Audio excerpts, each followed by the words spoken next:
The last time I spoke here in this room, I might have spoken to about 12 people. Maybe it was 100 people, but the fact of the matter is there are many more people here today than there were on that day.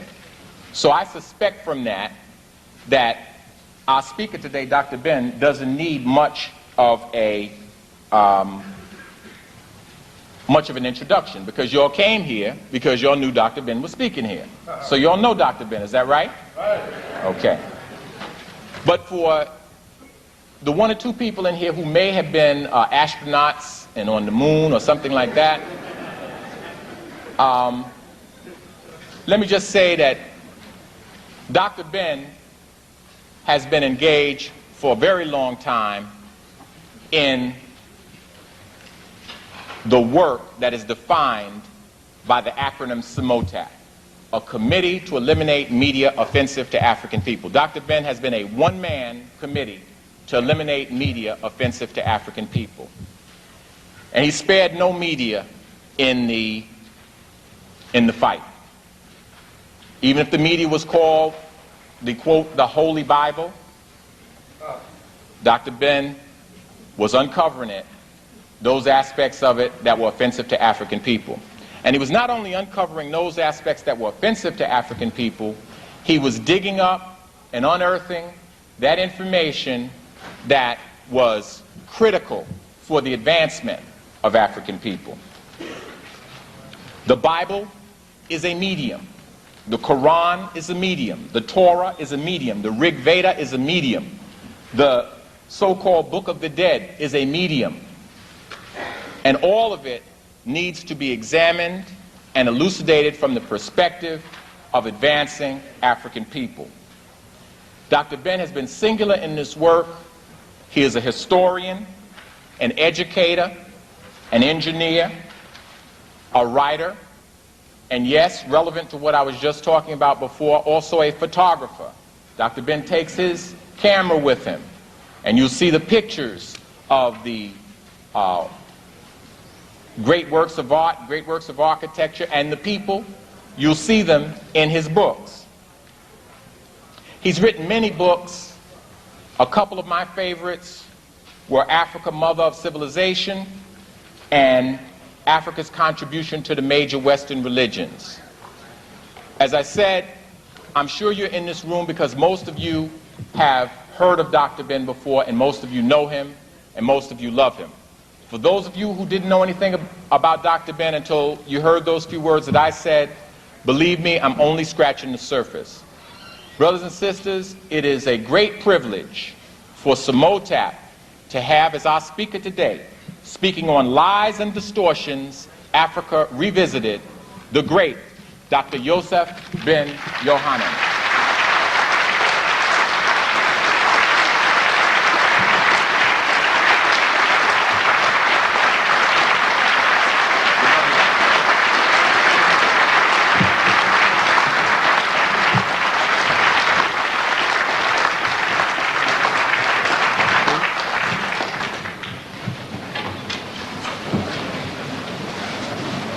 I would like to say good evening. I think that this subject matter is, for me, quite timely, because when I leave you after the lecture, I'm on my way to Ethiopia, Sudan, and Egypt.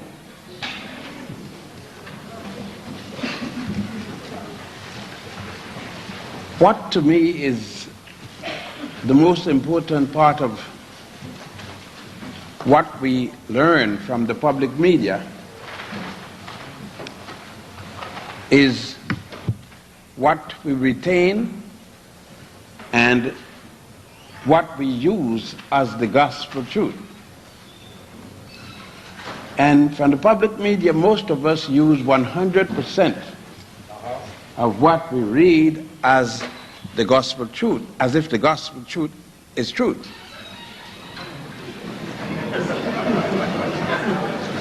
The gospel truth is gospel.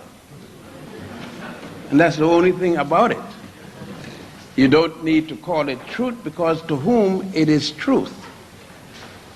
The biggest problem we have is truth. What do we mean by that? For most of us, truth is anything we hear and became accustomed to and have adopted, and it's truth. Not necessarily what we have certified by examining. So it is truth that Christianity is the only true religion. It is truth that Islam is the only true religion. It's truth that Judaism, and I could go on all night by that, and I could get approval of each of those statements for many of you within this audience. And each of you would fight the other over those truths. And yet, no way in any of them is the truth. Because if it was an intrinsic truth, you would not have to fight each other or even have a controversy. The mere fact that you don't agree on truth means it is not true. So let us deal with the things that we could possibly understand. Let us take, a young man asked me when I was in the gentleman's room, not the ladies of course, just this afternoon, did I believe in one spiritual God, one God that was in charge of everyone?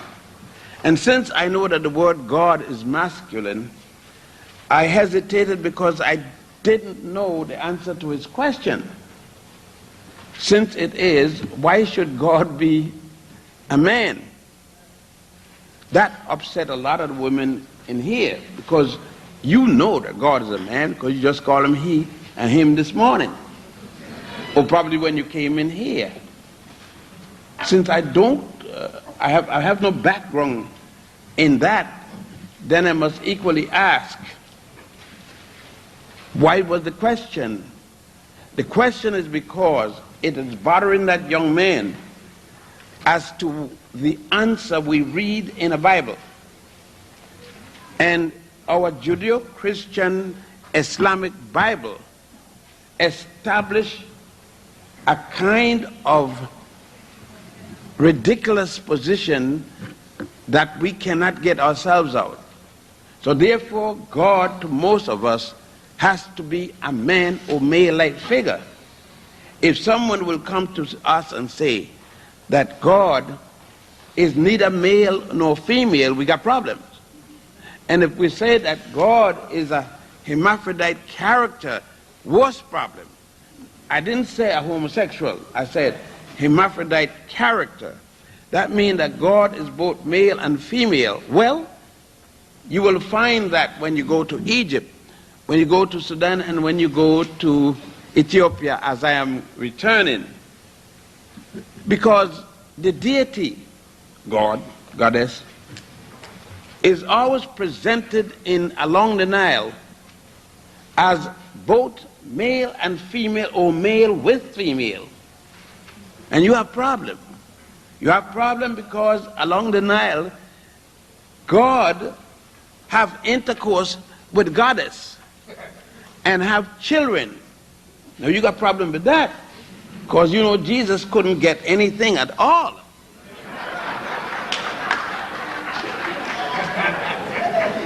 Now, but Jesus could be saving everybody, dealing with man, dealing with woman, in charge of operation, in charge of menstruation, in charge of homosexuality, in charge of everything. Matter of fact, nothing can happen without God in it. Now, if nothing can happen without God in it, how come you're mad with AIDS? It can't happen unless God wanted it to happen. That's your statement. Nothing in this world can happen without God's intervention. And if God wouldn't want it, it wouldn't happen. But you can't tell me then, how is it that God got so angry and drunk the world the last time, leaving only one family? 40 days in the boat, of course, 2 of everything. I was trying to measure that boat the other day and found that the boat is not as big as this building. 30 cubics. It's less than the length of this building, and it had 2 of everything. It didn't have 2 African lions, of course, or 1. We don't need to mention that. I hesitated because I know I give you a chance to figure. Having the tail of 1 dinosaur would have been difficult, much less the body of a dinosaur. I just want to establish how we see truth. And truth, if we would say, to me, truth, if we are going to talk about a God concept, would be the original of anything, as a matter of fact.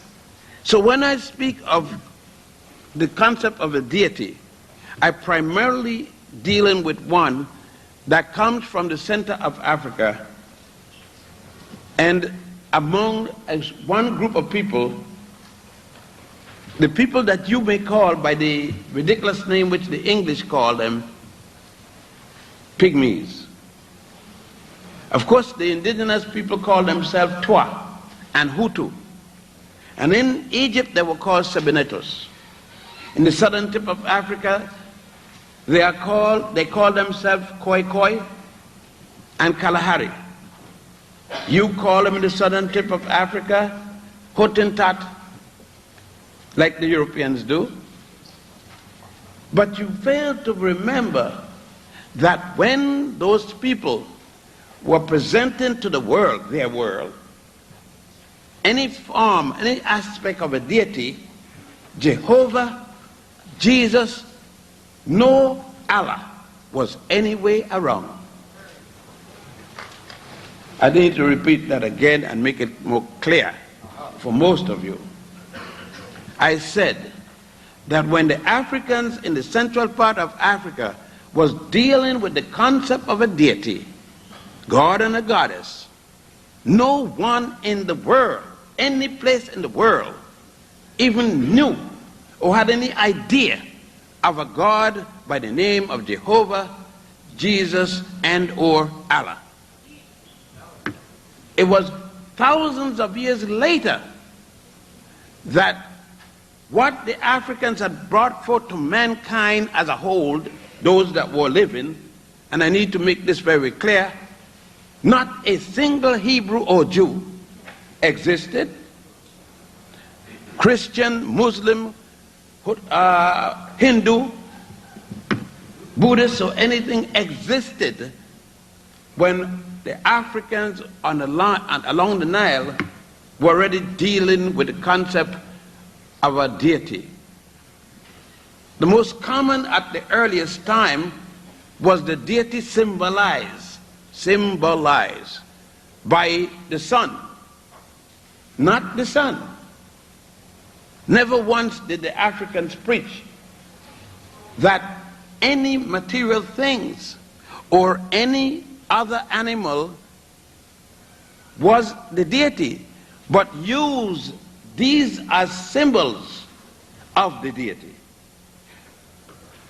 Many of you would be going to Egypt quite soon and other places on the continent, and you would go and come back with the same mythology that missionaries has placed in your mind. You would talk of the sun god, and that the ancient Egyptians and others of Africa worship animals, birds, etc. And that isn't true. It is of saying that Christians worship the cross. And you know that is not true. It's a symbol. When you see, and that the media present to us, I've just been reading some articles dealing with a conference in Canada, in which many of the scholars, biblical scholars, particularly biblical archaeology, especially at this time when Passover is here, stated that there is no evidence, no physical evidence of the Passover ever happening. That mess you up. But I'll make it better for you. There is no evidence at all in Egypt of a Hebrew people living at the time when they were supposed to, worst of all, being slaves in Egypt. There is no record whatsoever in Egypt of a Hebrew people, one of them by the name of Joseph. There is no record of a prime minister in Egypt by the name of Potiphar. And there is no record of a man living in any of the Pharaoh's home by the name of Moses. No record whatsoever. Make it a little better for you. The first Hebrew or Jew, whatever name you want to call him, and that I guess would make me anti-Semitic, until the Africans along the Nile were about in the 13th dynastic period, that the first Hebrew or Jew, Avram, was born, and that would put us around 1675. Let's be generous. Let's 1700 before the Common Era, which you would prefer to say before the Christian era. Yet you have facts, and facts upon which you work daily, none of which coincide with the information I'm bringing to you. But the reason is that you have no reference, for the most part, you had, I should say, prior to the revolution that started in the 1960s, died down, started again in the 1970s, highlighted by the expose of Dr. Jeffries, which many people are sorry now that they even touched, because what they have done, instead of damaging Dr. Jeffries, they have brought to the forefront information which other people would not have known.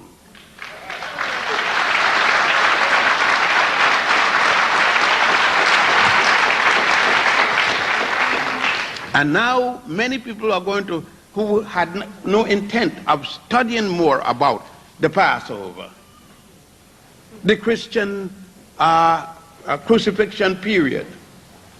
Many people who thought that it is Rome that had given them, most of us in here, and most of us outside of here, believe that we became Christians because we were lucky to be in slavery in one Western colonial power or another. Very few of us have any idea that even Christianity started on African soil. We knew, and I'm not dealing with the principles that were adopted.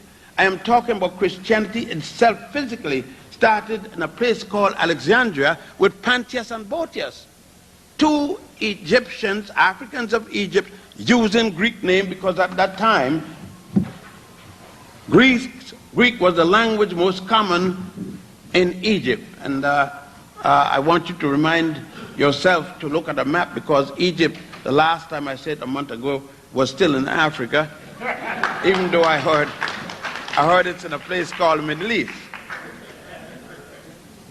But it was Pantheas and Boetius who started when they revolted from the synagogue and started an extension of what was a teaching that preceded Jesus by more than 4,000 years. Thus, when you see Jesus, you are seeing the rebirth of a person that existed 4,100 years before Jesus and Mary. If you call Mary Isis, and that's a Greek word, let us say Aset, or Ast, and you call Jesus Heru, or you want to use the Greek word Horus, and then you call Jehovah Asaru or Asara, you will speak about three personalities or deities who gave you your Jesus figure.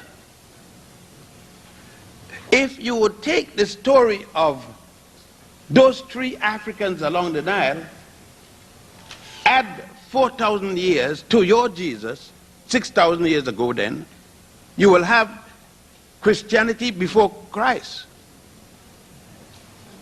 That is hard to understand. What I'm saying to you is that when you go to Egypt with Sister Betty, I don't care who you go to Egypt with as long as you get there. Because when you get there, you've got to go to Abydos. That's where I am right now. I'm in the southern part of Egypt at a place called Abydos. I'm in the temple of Setai I.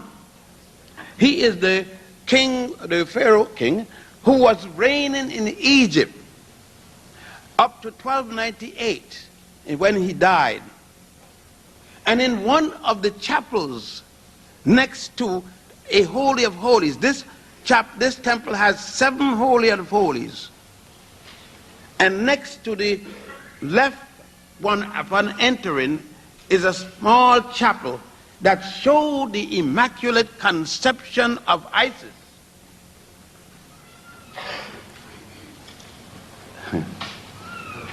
The virgin birth of her child, Horus,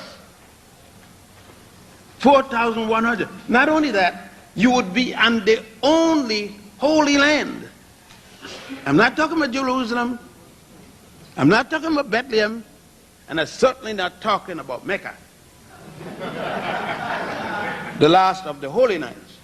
I am speaking about the first holy land mankind ever knew. What's sad about it is that it's your holy land I'm speaking about, and you know less about it than anybody else. Abydos was a holy land that the people of ancient time flocked and came to, no less so than people flocked to go to Mount Ararat and the times when the Muslims have the Great Hajj. Again, but we have the truth, and we deal with truth, the one and only truth. Yet we don't know this truth, the first of the truths of all the religious concepts. Religious concept that we even carried all the way to India. Africans who carried it there now call untouchable. Yet they still call them Tumuls, T-U-M-U-L, and we call them Dravidians. These same untouchables gave to India, the Indians of the north, the Bhagavad Gita, and gave them the concept of their own Bible. And the Indians themselves, the Hindu themselves, noted the fact that they got the concept of their Bible. What else did they carry? They carried there the worship of Goddess Hathor, symbolized as a cow. The same Hathor which the Jews worship, the same Hathor which Moses is supposed to have a fight with his brother Aaron on the mountain that you call the sacred cow. So when you go to Egypt, from north to south, south to north, you will see in the temples, most vividly in the temple of Nefertari II at Abydos, at Abu Simbel. You will see her dramatically at the temple of Hatshepsut, the funerary temple at Deir Hebali, on the west bank of the river Nile. And most of all, you would see her most dramatically in the temple dedicated to her at a place called Dendera. While we mention the name Dendera, and I look and see in the audience, as most of the time the sisters predominantly, it is at Dendera that you see how the African presented the quality of the African woman by showing her as goddess Nut in the ceiling, giving birth to the sun passing through her vagina in the morning, spreading its rays of light. And within those rays of light, Goddess Hathor holding a sprig of what is called the tree of life, not an anti-life tree, as you would find in Judaism, Christianity, and Islam, a forbidden fruit tree. This is one of life. She smiles because the rays from the sun coming through the vagina of God. No, this is pornographic in Judaism, Christianity, and Islam. This is pornography. You can't talk about rays and sun coming through the vagina. We don't even admit to babies coming through vagina. I mean, if a woman wants to talk about giving birth to a baby, she says, I had a child. And that's talking to her husband. I'm not even mentioning her boyfriend. You see, she got to be a kind of afraid to let people know that a baby came through there, even though she came through one. You understand what's going on? And then most mothers are afraid to even admit that they had sex, married or not married. I mean, you can understand how these things will get. But the ancient Egyptian along the Nile had no problem with any of this. So when you're planning to go to Egypt, on the walls and on the columns all over Egypt, you're going to see sexual explanations, not only by words, but by pictures. You will see God Mim, the god of fertility, constantly, at all times when you see him. And you're going to see him every way you cast your eyes, with a penis that's completely erected, to the point that sometimes it has a curvature at the end. But you will also notice that the ancient Africans, though showing the sexuality of the god of fertility, Mim, did not show the penis coming from his crotch, but instead coming from his umbilical cord, his navel. That's showing that the sexual intercourse not only is the deity, but it is life continuous. Because the penis is nothing but an extension of the umbilical cord. As I said, you can't deal with that today in the synagogue. You couldn't deal with it yesterday in the mosque. And you certainly can't deal with it tomorrow in the church.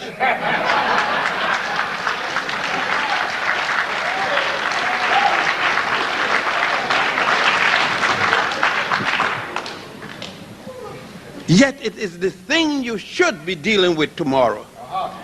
Because without it, there's no life. And the resurrection scene, the first resurrection scene, as you enter the temple of Setaiwan at Abydos, is the resurrection of Osiris' penis from a dead horizontal to a perpendicular. The Masonic lodges read about this someplace, got messed up from England and France, and while wearing a top hat, silk top hat, a wingtip shirt, a cutaway jacket looking like penguin,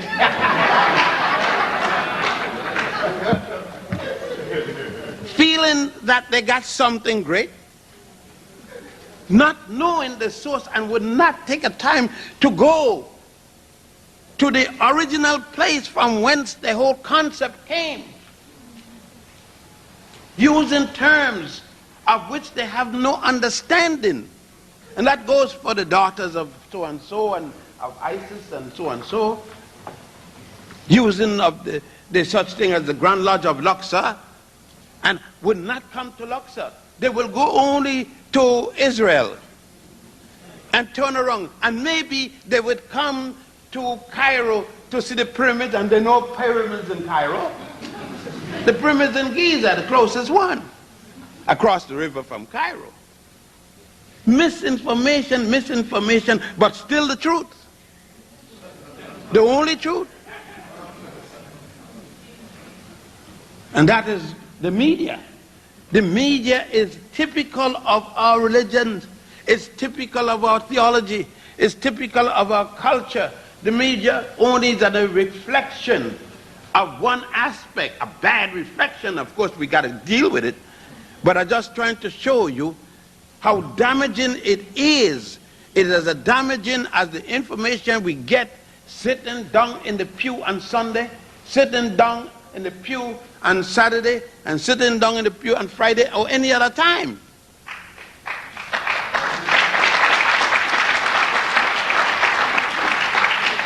Now, before you got mad and leave and said that man is anti-religious,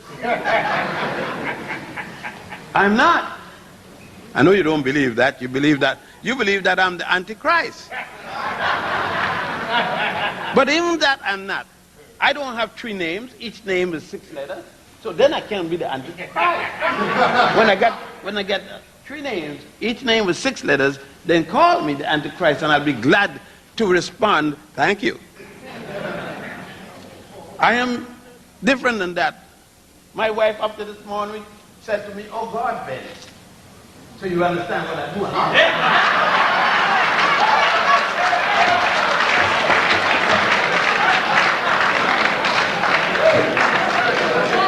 So now if you had any problem with who I am, you now know. And I guess she wouldn't use that term unless it was real.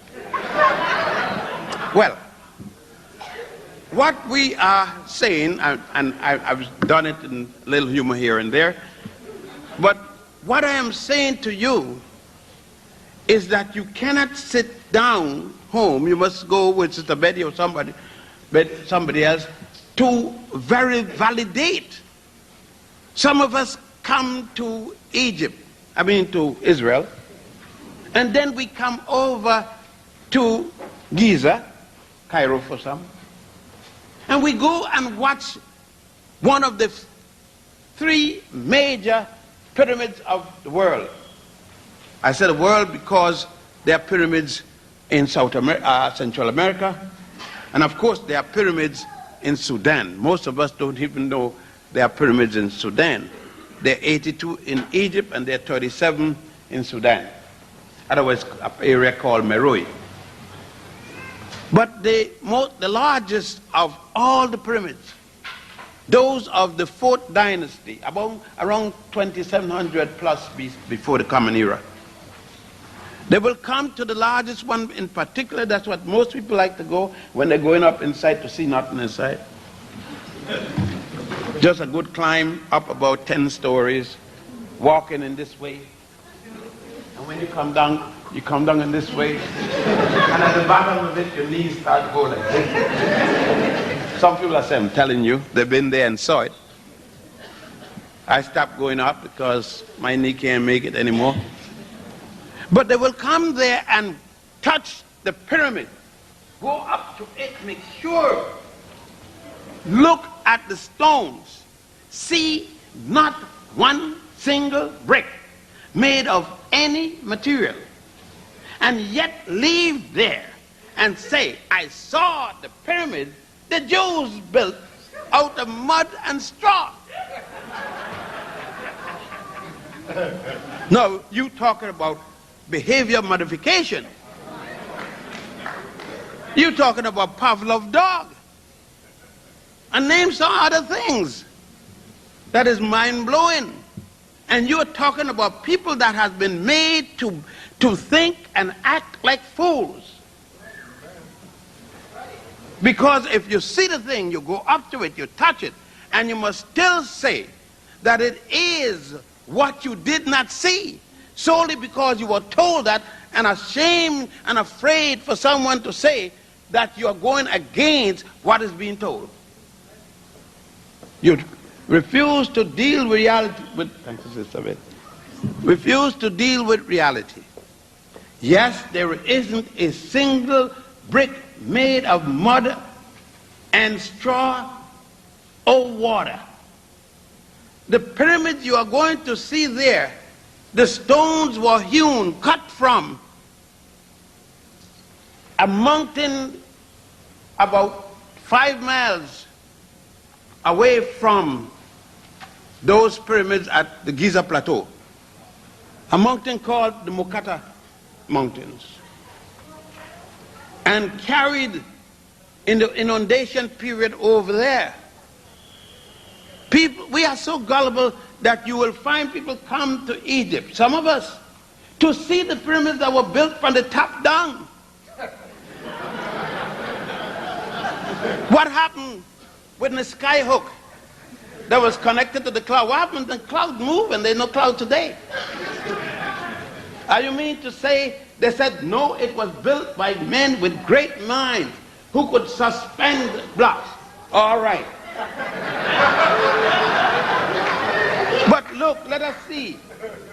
The largest one is 48 stories high.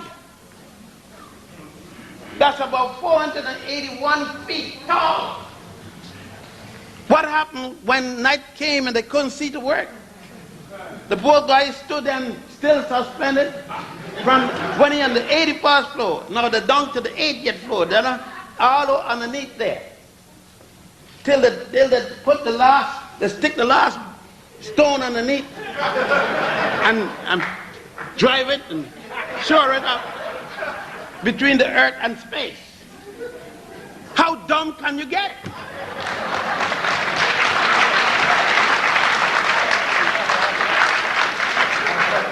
But again, we want to believe things that are not, because it gives us the opportunity as to what Sister Betty and the brother Dr. McIntyre were telling you just a while ago. It is better to say, I will read the newspaper, than to say, I will do the work.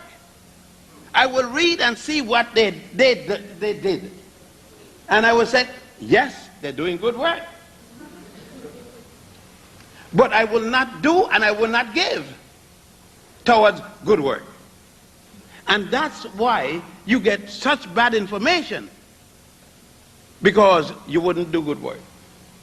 It is worse than that. I'm trying to get African scholars, quote unquote, to come to Egypt, to Sudan, to Ethiopia, and elsewhere to do field research, first-hand information. But we are satisfied with taking out a book. We would condemn the European writer. But the European writer is in Egypt every day. He's in Sudan every day. Therefore, what he writes, he put his interpretation. Quite recently, some people at the University of Chicago have to admit that Seal, one of the greatest Egyptologists, wrote, they found many of the things that he had written were complete and total lies. But they did not say that Seal lied. Though they admitted it were lies, he made academic miscalculations. And that's why many of my colleagues at the university and I couldn't get along, because if I thought a guy was a liar, he's a blasted liar. A damn liar. And I may come up with an MF liar.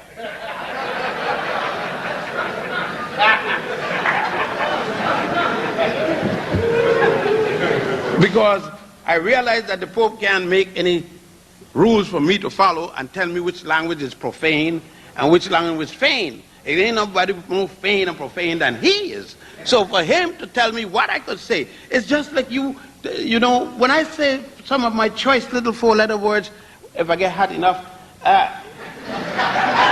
then you say, that man always so dirty. What isn't dirty? If the word exists, I can't be dirty using it. It's just that I express myself with a sweetness of the Lord.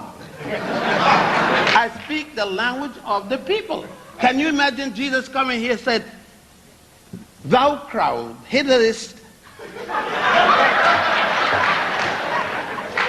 extricate the quadruple, and come unto me yonder morning, and I shall compensate thee. Now what the hell did I say? All I said is take out the four-legged animal out of the cart, come in the morning, and I'll pay you. Now, couldn't I have said that with all that nonsense I just said? No, but you like it better because you don't like four-letter word. You prefer to do it, of course, but you don't like it. You don't ever want to hear it spoken. But I speak it because Jesus spoke the language of the people. Give me some skin, baby. Can you imagine? Just look, Sister Betty, how good she look. Can you imagine Jesus coming to her at the morning, at the well, or anything? It ain't got to be the well, it could be anywhere. And throw his hand around her. And the juice, the magnet that's coming from her body and hit Jesus. I mean,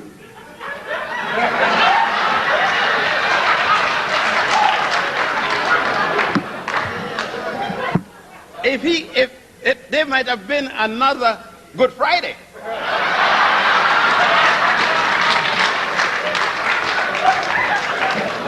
But you can't think of that term. Immediately you are thinking that he's sacrilegious. No, I'm not sacrilegious.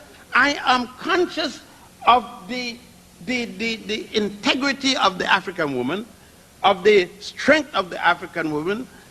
You understand me, brothers? I know some of you brothers may not know because you have never tried a black woman. But try one, it's good for your soul.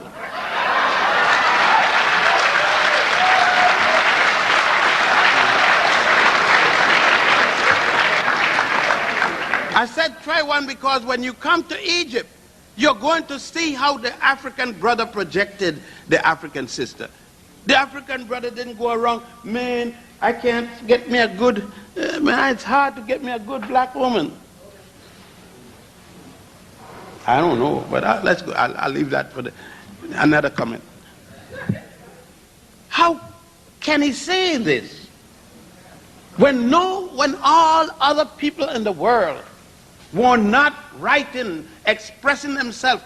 The African men were in the ceilings long before, thousands of years before Michelangelo, were in the ceilings painting the African woman as goddess. In one case, they painted the African woman as goddess Nut. Over the head of every pharaoh was a double goddess, goddess Nut, back to back, like the Caribbean song, back to back, I done dead, I got it, get it ready. And up there, put stars on her body. And showed her of the goddess of truth and justice. In other places, they show her as the goddess of the universe, of the sky. And then he showed himself as the god of the firmament, god of Yeshu. He called the goddess Nut. He showed the god of the earth, Geb, holding her hands and her feet apart while her body take the shape of a semicircle. And you know what the caption read? God's shoe has one hand. The right hand cover her vagina. The left hand cover the two nipples of her breast. And the caption reads, Goddess Nut as heaven. God's shoe covering the two columns of heaven. And you looking in the air for heaven. And heaven gave birth to you. Heaven is the place you return as a man. Heaven is the place that makes you happy. Heaven is the place with the deep, listen to your Bible, a deep. Where is the place that man came from originally? They said a deep, dark, right? Pit. Well, let us ask. Full of fluid, brine. Well, let us ask. Didn't you come from there? Did it need Jehovah, Jesus, or Allah? No. Go back and check anatomy. Go back and ask yourself what it is that bursts when you're about to come here. And then ask yourself, when you beat her, kick her, and tell her, bitch, come here, bring your ass here. Go back and see if it isn't heaven you're talking to. Because it is there, that thing you call the placenta.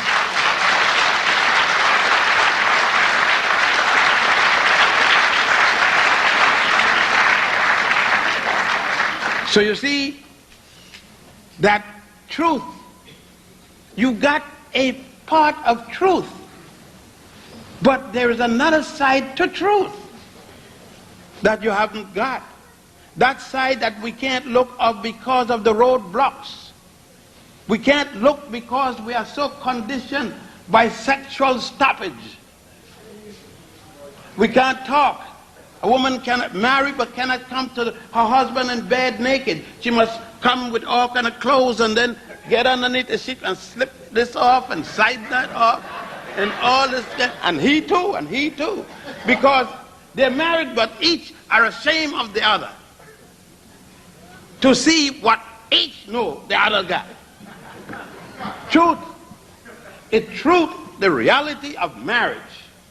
By the system, the culture in which we live, marry, have a good life, don't touch the girl, come to the bed virgin, you can prove it, she can't. Come to the bed virgin, she's at a disadvantage. But you come to the bed virgin, then you have you get a little exercise, you know what I mean? You can't even call it sex indecent.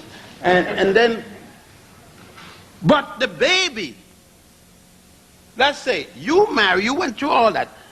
You, the man, didn't have any sexual intercourse, hardly touch your own self for a while.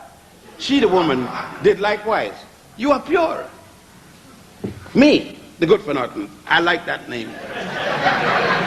And I wouldn't say you because you're with the man. But you, the single woman who don't mind me touching you, they go up tonight in the honeymoon castle untouched by human hands, even their own. We get up in the next honeymoon castle, been touched by all kind of hands.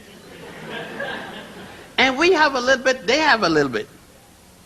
But the funny thing is, truth, their baby is going to be born in the same sin as our baby going to be born. Now what reason do I have not to get a little piece? If before the wedding, if the babies, both of them going to be born in sin.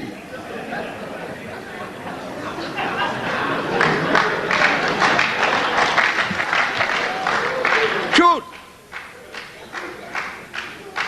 And that's what we have to do is truth. And the Bible itself said it's not an ending situation. Truth is an everlasting search for answer. Truth is the light, they said. And I don't think light is that important anyhow, because you see, light is substitute. Like the other day I was there and the brother, the condensation, all the lights didn't work. And I said, oh, good, I'm gonna get me a TV. And why not? Condensation was ripping me off all the time. It was my time to rip off somebody. I believe in the 13th commandment. It says, thou shalt, if thou art African, get what thou want, what thou need from other people.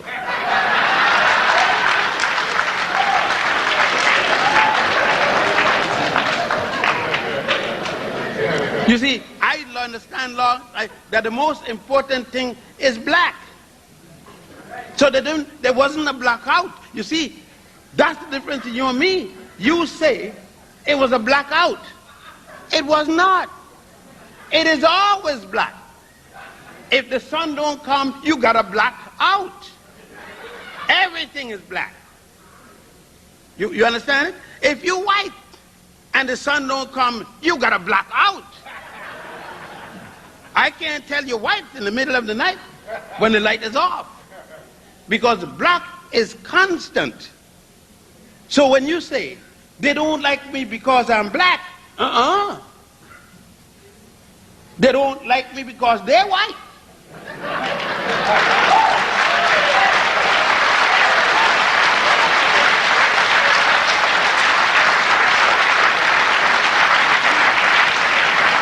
You see, how can they not like me when I've given to the world the foundation of the concept of a deity?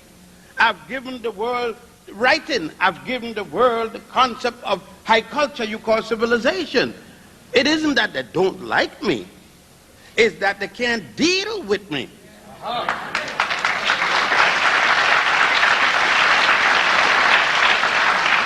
So they call me the invisible man. I'm invisible when I quote the things that Diane Ravitch, you understand? Edward Koch, oh Edwina.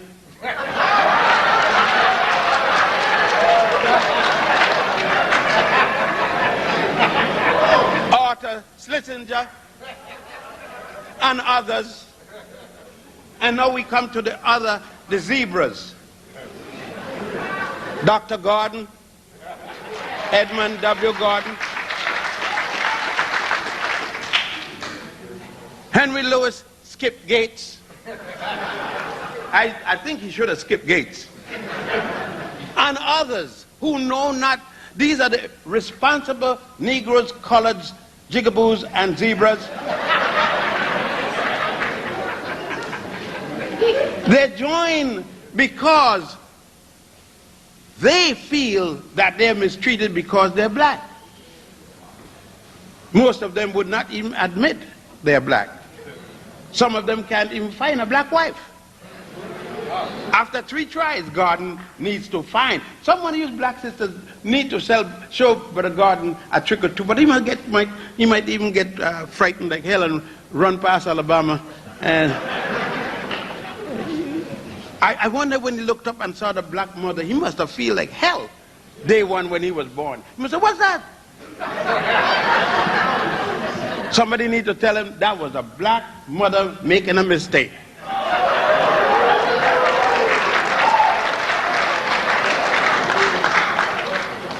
No, you can't blame the sister. The sister tried. But you must say, some of us don't win all the time. We produce the Thomases, justice or not. All because they do not know truth.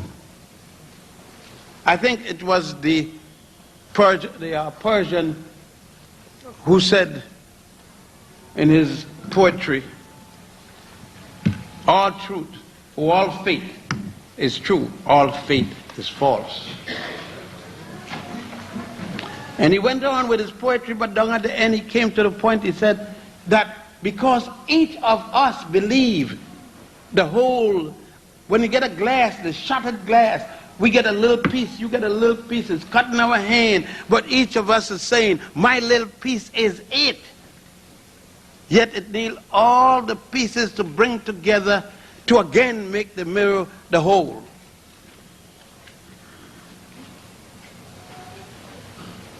And that is why we cannot challenge effectively to put, it's not enough to put the post in financial difficulty. It means that somebody among us is buying the post. There's a traitor in the house.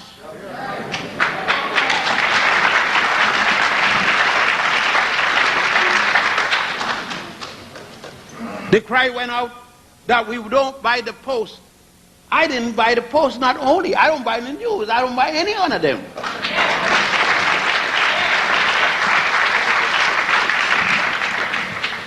I don't do, if you are against the people, my people, then you're against me. I have not bought a record by Diana Ross.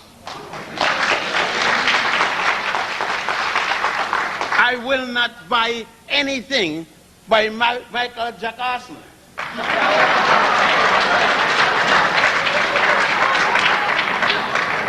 And for those who go, I see when Elvis Presley, the date of his death, I see African young people, women, and men crying at his grave. I look at them and say, they got the truth. The truth says, do not talk bad of the dead. Why not? If a bastard was no good when he was alive, why should I talk good about him now that he's dead?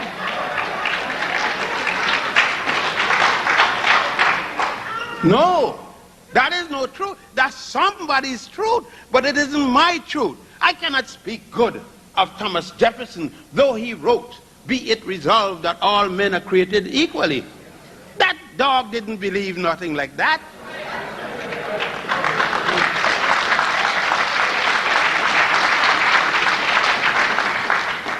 And how could I, on the 4th of July, talk about the father of our country, speaking about George the Nasty?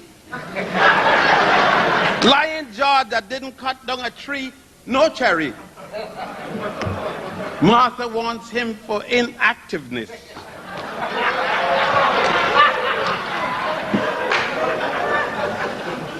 And even though Benjamin Franklin exempted himself from participation in the enslavement and the document, he did nothing at all to avoid it. So why did I take the position I'm taking here? Because I know when you take up a dollar bill, when I take this dollar out of my pocket, Sister Betty, let me know when it's time, because I could go on and go on. I'll miss the plane. You take on the green side, brothers, I know some of, if you're married or got a girlfriend, don't put your hand in your pocket. I got this one because I borrowed it. Don't mind, I'm complaining, but I'm not going to get rid of her unless I got another one. But on the green side, I know where George Washington and the members of the Continental Congress got the symbols. I know that the money, that the symbol of my God Ra, the sun, which, don't forget, all of you Jews, all of you Christians, all of you Muslims, you got the same God I got, because at the end of your prayer, you still say Amen. You still say Amen. Amen Ra. The God of the north and the God of the south mixed together. You still speak of the eye of Horus, which Horus lost in the struggle of justice, fighting against his uncle Typhon for having killed him. You still carry the story of the man who fought his brother and killed his brother, but you got the wrong name. You attribute it to Cain and Abel. Thousands of years before there was a Cain or an Abel mentioned by anyone, because you don't have a Cain and an Abel until Abraham is born. The Jews brought the concept of Cain and Abel, but long before there was an Abraham, there was the fight between Typhon killing his brother Osiris, and Osiris's son, Typhon's nephew, killing Typhon in return. You're going to see that. You're going to see that in life size when you go to the corridor, outer corridor, at a temple called the Temple of Horus the Elder, at a place called Edfu. It is the best kept temple to date of the ruined ones. Yet they tell us that the Greeks gave us drama. How can it be when this temple you're going to see, they tell us that the Norwegian and the Scandinavian gave us the harpoon. You're going to go there and see the story 4,000 plus 2,000 years, 6,000 years, and you will see Horus harpooning with a harpoon, yet the Swedes give us the harpoon. But you have the truth. These are truths that you must write down in the classroom and get 100% if you put it. And Diane Ravitch would say that Jeffries got no business changing this. And Jeffries would not change it. But Jeffries went to the Nile a few times. And he saw something he couldn't refuse. Truth. Another truth. Truth of the indigenous Africans that were his antecedents. And that's the problem we face with. We face with it as you are faced with July the 4th. When you are going to go down to march for Cristobal Colon. Cristobal Colon, who the Spaniards liked so much, they put his behind in jail and kept him there until he died. While you stay here preparing with D'Amato and others and Ferrara and others and Como. All of them brothers and sisters who have to declare their whiteness because you were in Sicily. You were at the gates of Rome with Hannibal. And you stood there for umpteen years. And when the brothers wanted sex, they did not catch the elephant and say, come here, Sister Elephant. I want to be happy. Give me some heaven. No, the Italians are not dark because of the sun or because of wishful thinking. They're dark because of a certain thing called black penis.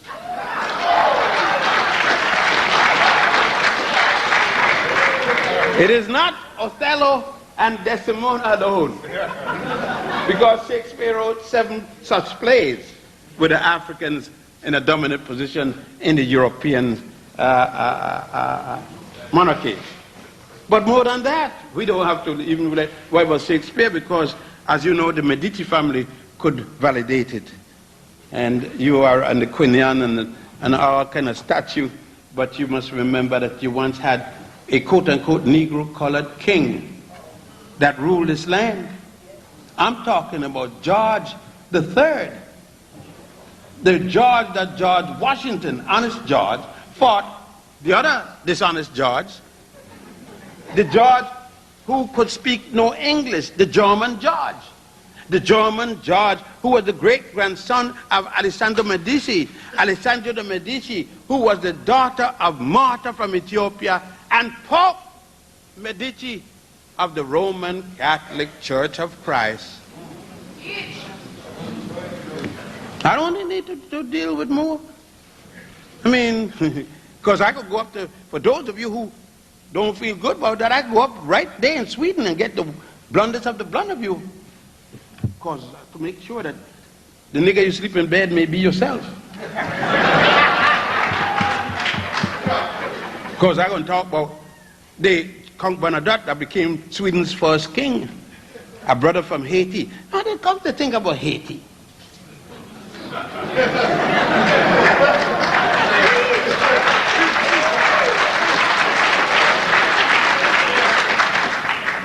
I mean, all of you should be kissing Haitians.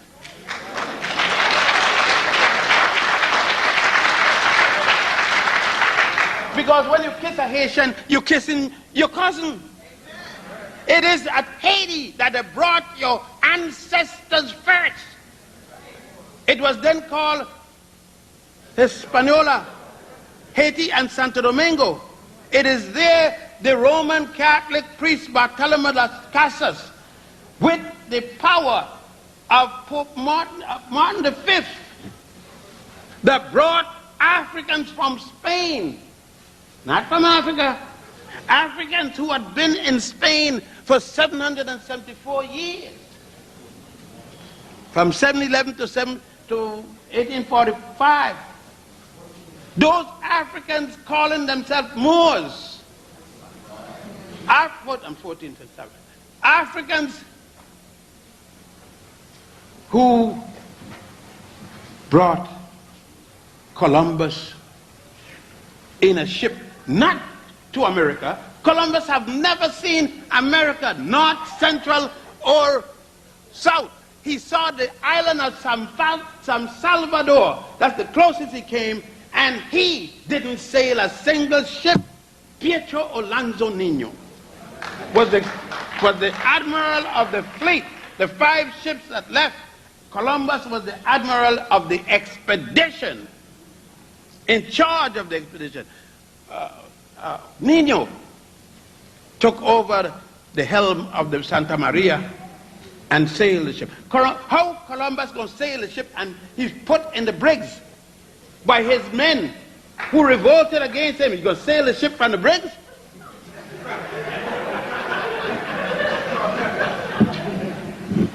No. Truth. There's them that truth, and there's us here truth. So us here truth. Synotap's truth. It's got to be the truth. We are here to. It's our truth. Our truth that we have investigated. Our truth from which the blood flows. Our truth from which millions. Somebody telling me about people with a Holocaust. I'm not talking about a Holocaust ending with a T. I am talking about Holocaust ended with an S. The plural. I am talking about Holocaust in which not one of us survived. Tasmania. Every man, woman, and child is dead. There isn't one left. I'm talking about a Holocaust that's still going on from 638 of the Common Era, or 18 AH, the year after the Hijra by the Arabs, to the present time. That's the Holocaust. The Holocaust, the worst of our Holocaust, and I'm ending up for your question, the worst of our Holocaust took place here. The mind.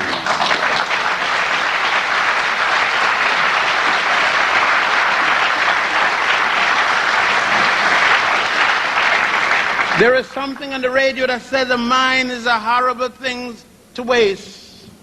If you got one. Most of the people are saying that hasn't lost anything because they don't have a mind. If they had a mind, they would not have acted as they do.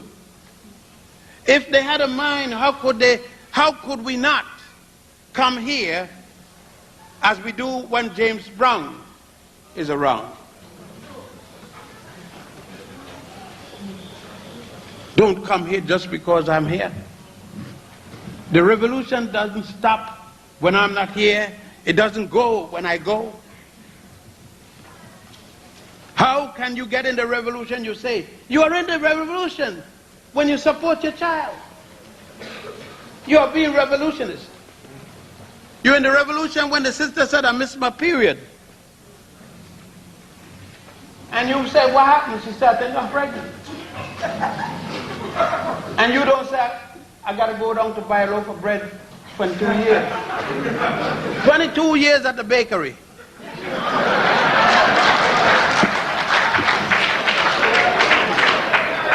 You're in the revolution when you see a young brother, 6 years old, pressing his nose and his eyes and everything against the window at the restaurant or the cafe. Didn't have enough to eat. You call him inside and you fed him. You're in the revolution when a sister is in 3 foot of snow and the forecast is for 6 and the wind blowing and you drive in with your special car with traction, front and traction wheels. And you pull up and say to the sister, happen. And then you don't ask her name. You ask what is the address and you drop her. And you don't ask her what color drawers she's wearing. And when she asks you, what do I owe you for this? Say, tell your man, tell her, tell your man when you go home, he owes another sister something.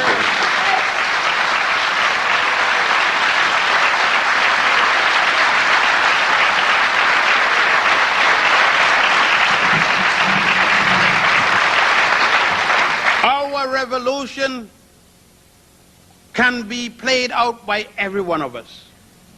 Sure, there are times when you come to the cenotaphs and other places like that to coordinate certain action, but daily you have the responsibility for doing your own revolution, and you start it when you find out that you're pregnant, and you said, if I get a boy, he's going to be treated the same way as a girl.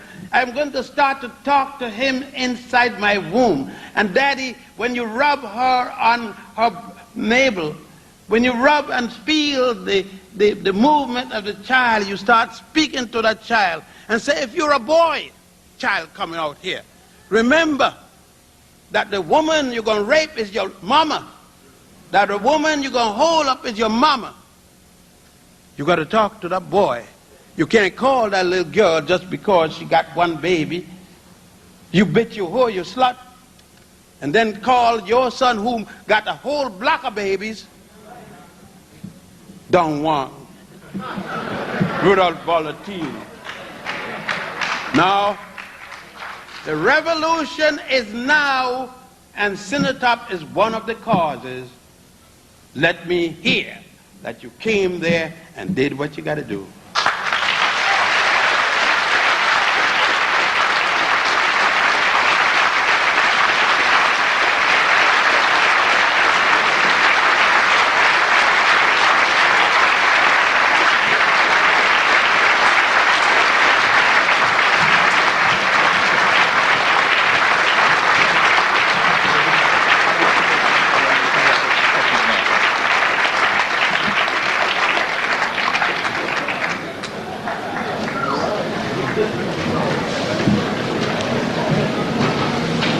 Please do not rush for the doors. We have some more business to take care of, and Dr. Ben is going to be back for some questions and answers. What we have scheduled right now, we're going to take a collection, then we're going to have a comfort break in which we ask you to go out and support the vendors who are out in the hallway, and then we're going to have a microphone set up in this aisle for questions and answers. When you're out on... Based upon the truthfulness of the times, no different than a glorified post, I would wait until I hear, having witnessed what the current president of Nigeria has done, with making it obligatory for any African from the Americas, Caribbean and so forth coming to Nigeria is entitled to a Nigerian citizenship and passport and many other things of that nature, I would be quite surprised that it is only a diplomatic courtesy for the head of state of another country coming through. We must wait until we hear some of the definitive statements made by the president of Nigeria in quotation, then we can check with the embassy, and if the embassy validates that that is the statement of the president of Nigeria, then we could be critical. You understand what I'm saying? Because the information by the reporter could be twisted and made to put us on edge, especially since this man have taken the kind of steps that they have taken thus far. So I would say, I don't know, I haven't seen it, but I would like to see the article, and what you could do is call the cultural attaché at Washington or at the United Nations and ask whether or not the statement made by the New York Times that government endorsed that as the position of the Nigerian government. Then we can attack it if it's not appropriate. Dr. Ben, could you repeat the question because there's no amplification on that line? Oh, the question the young gentleman asked was what did I think about this behavior of the president of Liberia in hosting the Clarke from South Africa. The president of Nigeria made in hosting the Clarke from South Africa. And my position, since I had not read this statement or even heard of it, that I asked him if he had validated this as being the statement from the president or position of the president rather than some reporter from the Times. And we must be careful and don't let us get us in a trap. I haven't heard of the statement or even that the Clarke had visited. But he would be visiting many states. As time goes by, the question is what position that state is going to take. How are you, Dr. Ben? Not bad. Wife, family? Well, I hope pretty good. The situation in South Africa between the Mandelas, do you have any comments about that information? I do not know the personal life of the Mandelas, and I wouldn't have any comment on that. But I would say, politically, I don't see how they can stay together. One could differ quite a lot in your personal life with each other. The position of Winnie as a fighter, when Winnie was here, and the first time both of them came, if you recall, Winnie was interviewed separately, and she was asked if the negotiations broke down between the Clarke and others, what would she do? And she said she'd go to the bush.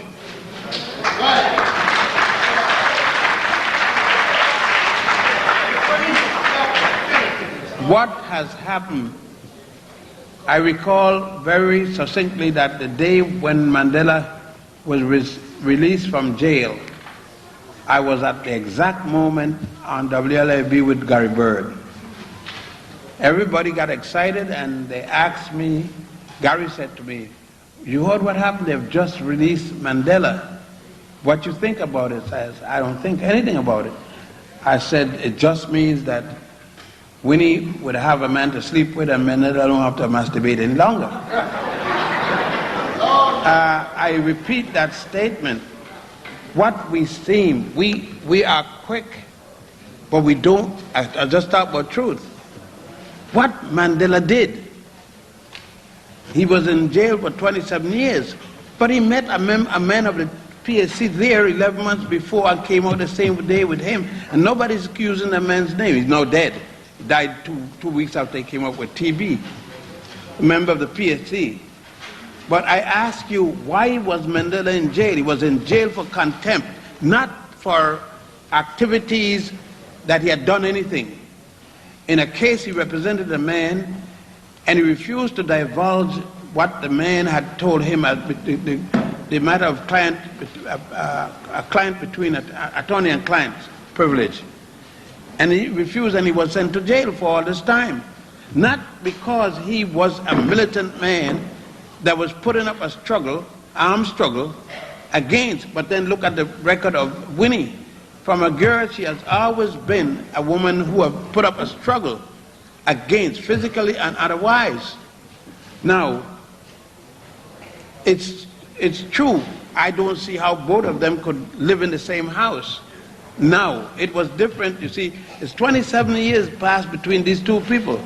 Winnie has 27 years of growth, independent of his and outside, in an armed struggle. To ask her to put down arms, or anybody else, to put down arms for a negotiation that gave nothing and they surrendered their arms already. So the only people fighting is there in the field, the PSC and a few other little groups, not the ANC. Winnie's caught in a problem, another problem. The ANC has white officials, such as the treasurer. Once it had and now the head of the commander of the armed forces of the ANC is another white man. So how I could see in the Winnie's dilemma. And then he comes out and says we lay down arms. And that South Africa, one man, one vote, and the whites should be guaranteed. I mean, guaranteed for what? They should be guaranteeing a bullet. One bullet.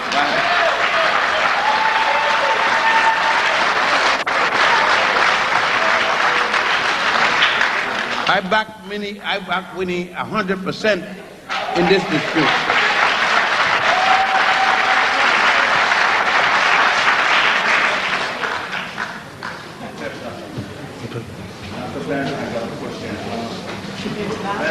Talk now. Last year, I toured 5 countries. And on my way to Cape Coast, He said, you got to speak louder. on my way to Cape Coast in Ghana, I run into this place called Manchester. Right? And in Manchester, they showed me this picture here that the Ghana came up from Nubia. And they take these 3 people, and which way? They tell us in the Bible here, this in Manchester is pertaining to Christ. Right? But they tell us in the Bible here that 3 wise men got out of Ethiopia and went into Egypt to see Christ. Now the way that they depict this in Manchester is that the Ghana came up from Nubia with these 3 great men with him to liberate the part of where it's considered Ghana today. You know, so somewhere along the line I'm confused about, I want to get to I am further confused because I have never heard of this and I can't give you any answer that may help you in the bewilderment. There are all kinds of story about the 3 wise men. The 3 wise men is a Roman story, came out of the Roman church. There is no evidence of the ancient or early Christian writer who wrote this. Remember that the church had been into existence for a long time before that. It was in existence from Alexandria. There was no such teaching. When the group, the 219 bishops met at Nicaea in 235, they put into the works a lot of things. For the Nicene Conference of Bishops, ordered by Constantine, the Roman emperor, went and remodeled the entire Christian church. They expunged certain things out of the Bible, put in certain things, dropped certain 18 books and so forth. So what you had as the original, frankly, they made Christianity Christendom. They Romanized it, and that's what you got today. Unfortunately, we don't know this, and very few of the parishioners have any idea of this. And we stay to certain cliche terms. For example, everything in the Bible is the words of God inspired. But how the same person saying this have no concept of what happened at the Nicene Conference? They have, for instance, if you got a Bible and it's the words of God, the original, then what happened with 219 men sitting down in a conference, taking out 18 books, revising this? Did God's word suddenly change? It is no longer inspired? Look what happened. The Roman Catholic Church put back the 18 books after editing them, and they now call them the Apocrypha. The Protestants have not put back one of them. In the book you read that, in the Bible you read of the Book of the Dead, but nobody asked to see a copy of the Book of the Dead. If they wanted to see a copy, they could see it for about $8. They could buy a paperback copy. But people, you see, we get so accustomed to being treated like Pavlov's dog that we respond like Pavlov's dog. We only eat when the bell rings, even if we are hungry, and we will die rather than eat if the bell doesn't ring. We are comfortable in the pew sitting down, and somebody get up and tell us how to think, tell us what everything is, and we never question. And that's what happened in this particular case. You have different kind of information coming from all kind of people. I hope I can quickly find something here that I was dealing on, the ordinances, which very few of us read, because there's some books in the Bible we don't read, we pass up. And ministers don't call it because it's convenient. The Jews as slave owners in the Bible, in the Old Testament. And I think I got it. Listen, I'm talking of the book of Numbers, chapter 21, verses 1 to 20. I'm not going to read the 20 chapters, just 20 verses. But this is in your Hebrew, your Old Testament, showing the Jews had slaves in their own book.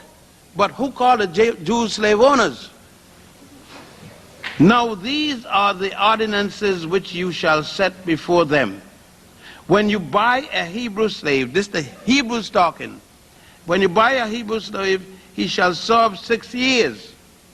And in the 7th he shall go out free.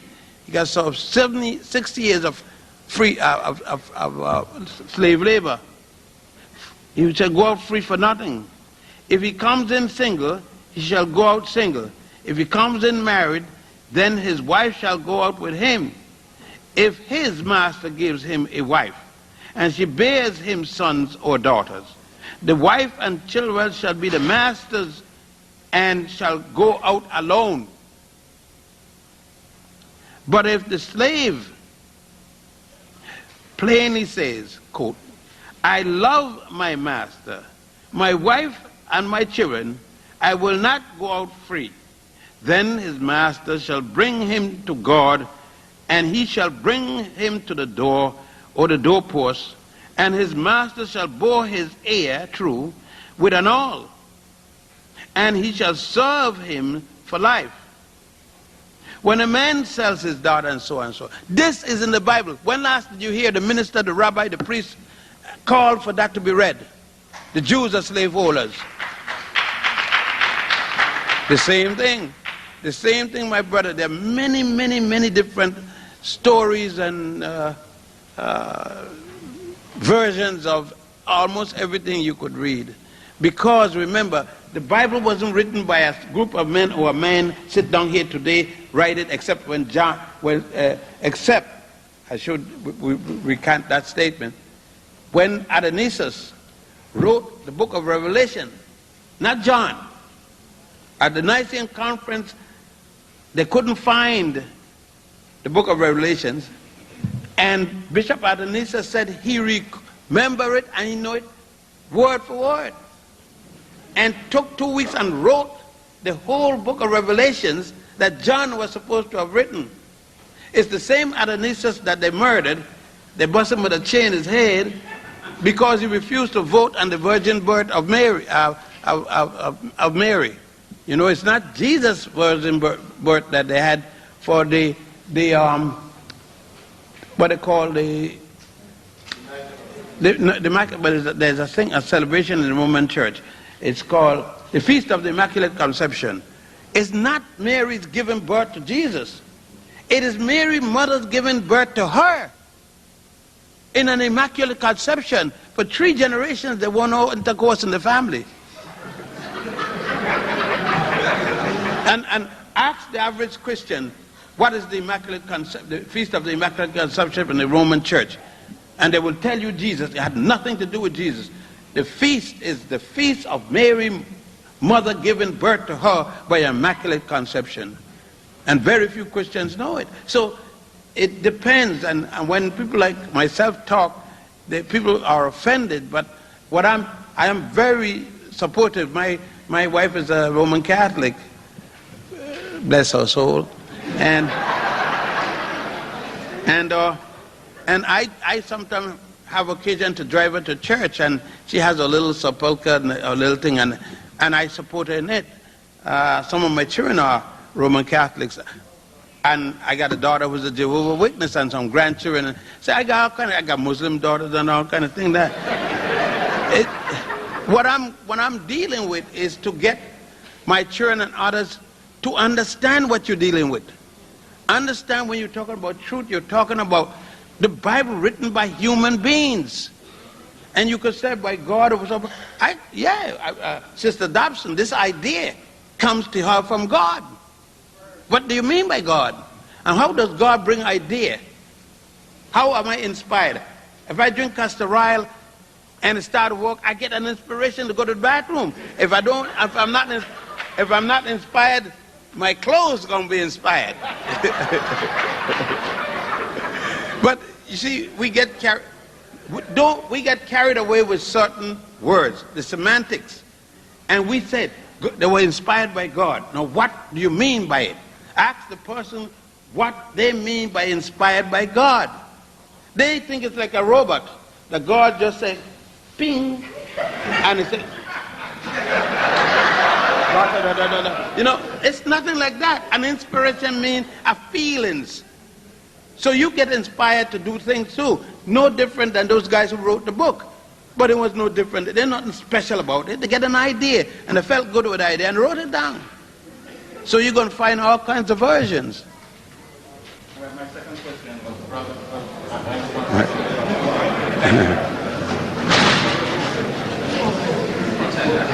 Hotep. They were trying to get together some scholars, organized scholars, so that they could take trips to Ethiopia, Egypt, and the Sudan. I was wondering if there's a process, extended process. I will have to repeat it. I think the mic is not working so well. Only for recording. Oh, the mics are for recording, not for the voice projection. I was wondering if there was a process for those who are aspiring to become scholars, for which they can go through some kind of extended process before they can do research in areas that you have just named that deal with our truth. The young man is asking, he stated that at one time I called for a group of scholars to go along the Nile and to do some virgin research. And he wondered if there was a process going on for that. No, there isn't a process because there isn't a single scholar that volunteered. What it means, you see, is along the Nile, there's still some crocodiles and there's still some cobras and other things. Besides that, along the Nile, there's still some not being able to eat a hot meal every day and wear three-piece suit with Brooks Brothers, you know what I mean, and drive a Mercedes-Benz. It means sleeping out in the open, riding a jackass, and that shouldn't be bad because Jesus rode one on Palm Sunday, and that was the Cadillac of the day, and all that kind of thing. No, the fact is no process because there's not a single brother who's going to take even a sabbatical to go along the Nile. To going along the Nile means you can't eat as well, you can't sleep as well, you can't gouge yourself. You've got to go with little pickings. Your money, your lecture, you keep, and you dig in and you shovel and say, I got corns in my hand. You got to use a pick and shovel. You got to do all this. And brothers aren't ready yet to do this kind of work, to do research. We are only ready to go in the library, take up another white man book and research it. Go in it and say whether we agree or disagree. No, nothing is being done in that direction.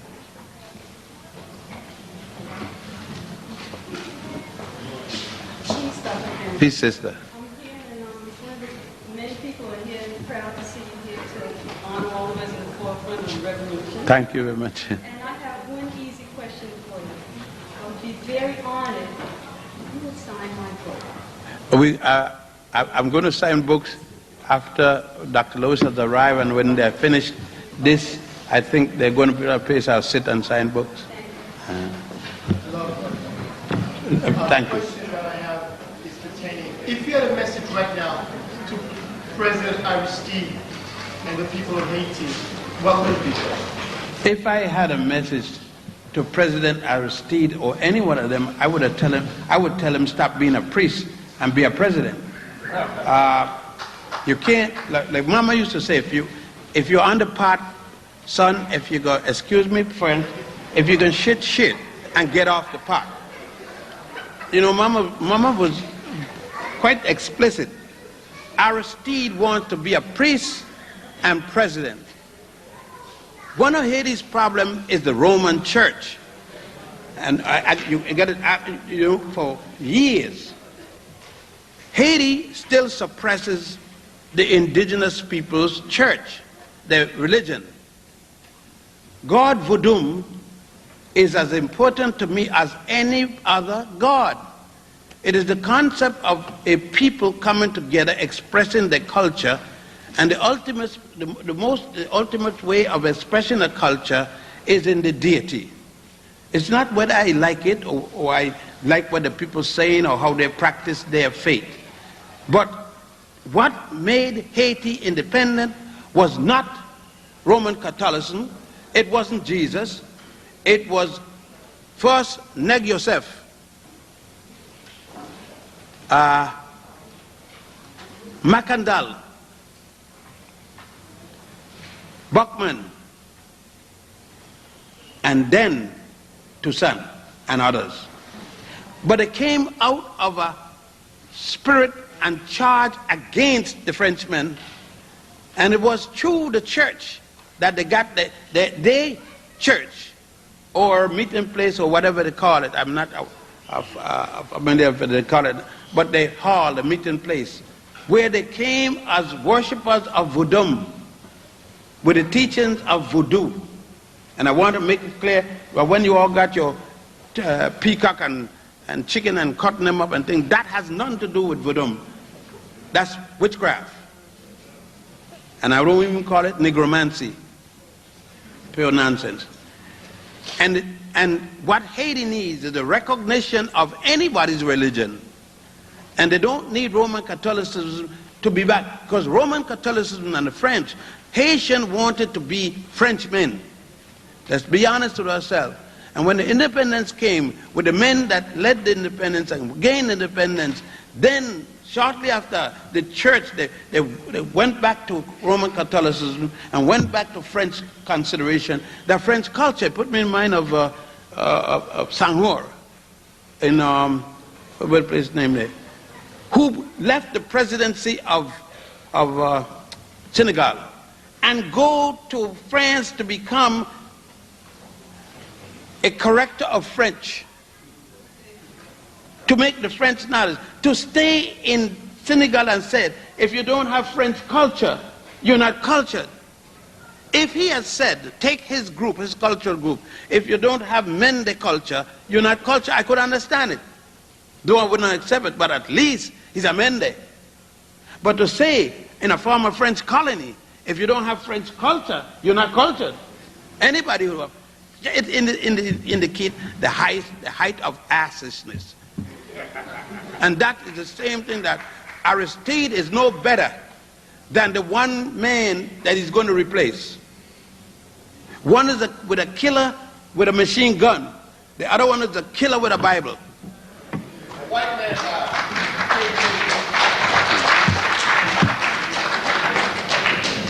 one love, brother, and thanks for your life. Thank you, man. I'd like to ask you a question. The question is about Melchizedek and Abraham.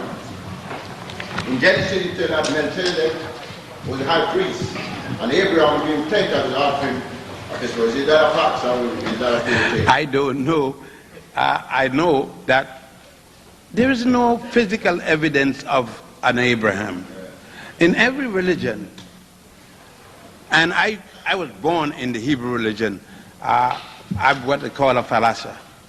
And I grew up in it, and to a young boy when I started to get, when a young Pentecostal young fellow named Leonard, a friend of mine, we played sports, young boys, and we had a game called Hands in the Pooch.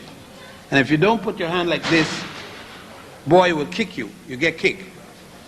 And Leonard was never in our sports. He was a model young man. He got kicked, and his testicle got ruptured, and he died. I was told that I couldn't go to his funeral. I could march with the kids in the march, but when we reached in the church, I couldn't enter the church. And I asked why. It says, because it's not the house of God. And of course, they were told they couldn't come to the synagogue. It wasn't the house of God, and so on and so on. I was about 17 years, and I started then to worry why. If these are places of the house of God, why you can't go from one to the other? It is in conjunction with your answer. Because all religions are based primarily on mythology and allegory. Who can tell you when God started the world? And why isn't God a female when it's more logical that things come from female, most things? Even though a male, I know now that it needs a male to deal with a female in most cases to start something. But one time I even believed that I had an ego, man. I passed a baby, man. I just made me a baby. And it's a long time before I found out no baby came out of my scrotum. Do you know? I was shocked to find that I didn't pass no baby. I passed some sperms. And if them sperms had dropped in the ground, go in a ton of water, go upstream, and no egg came down there to greet them, nothing would have happened but a lost sperm. See, then my little ego got down to size. And then I realized I got to do the tango together with mama. You know how it is. And I got myself, and my ego got back in place, and now I feel bad. That is the same thing with this. The story of Abraham, the story of all of this, the foundation of any religion, ain't got nothing to do with truth. Not truth as you know it, reality, but truth in what they're trying to do. A moral story, like Adam and Eve. Nothing wrong with Adam and Eve. It's the truth, morally.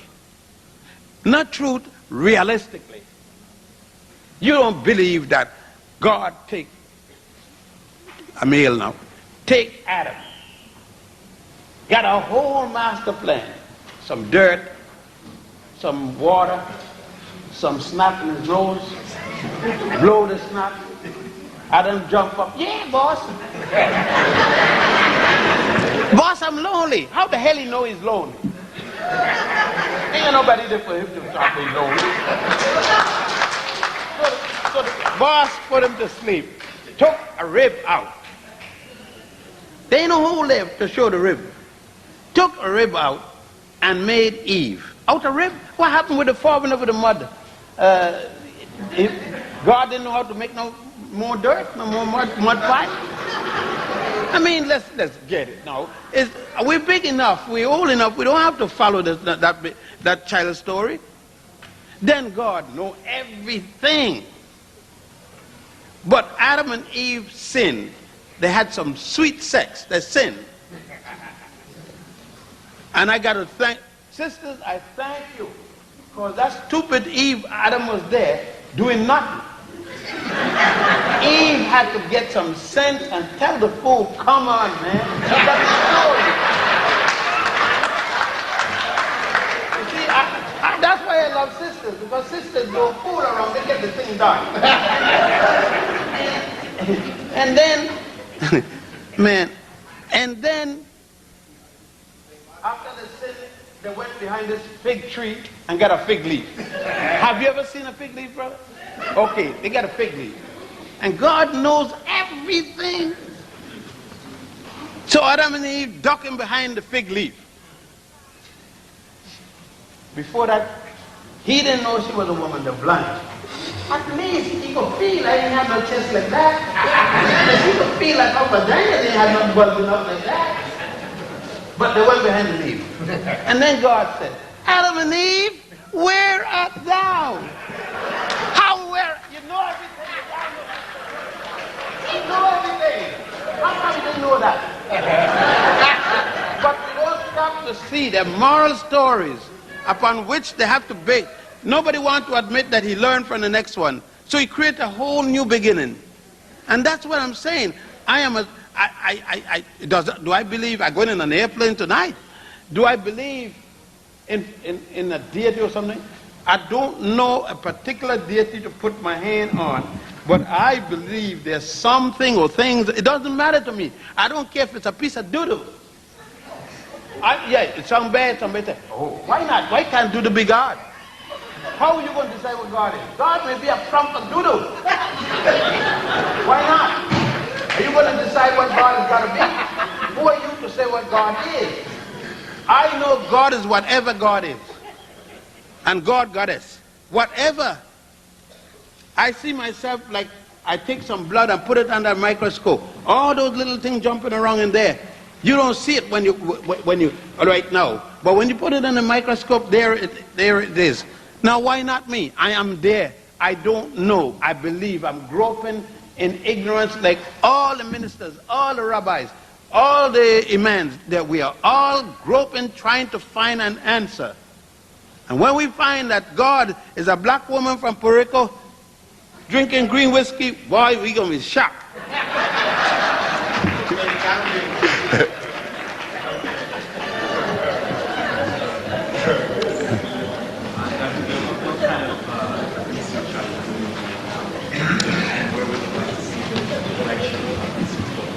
Right now, as you know, for the last few years, I have been, the brother asked what kind of research I'm doing right now.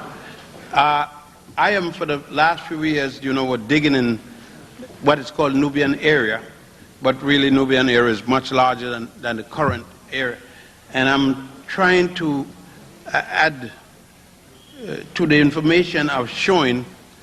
In 1957 and around there, I was showing the Nubian origin of Egypt, the Meroan object of Nubia, the Aksum of, origin of Meroe, etc., going back to the central point of the Nile Valley where the civilization, using the fact that Hunefa, the scribe and priest, said that the Egyptians came from that source.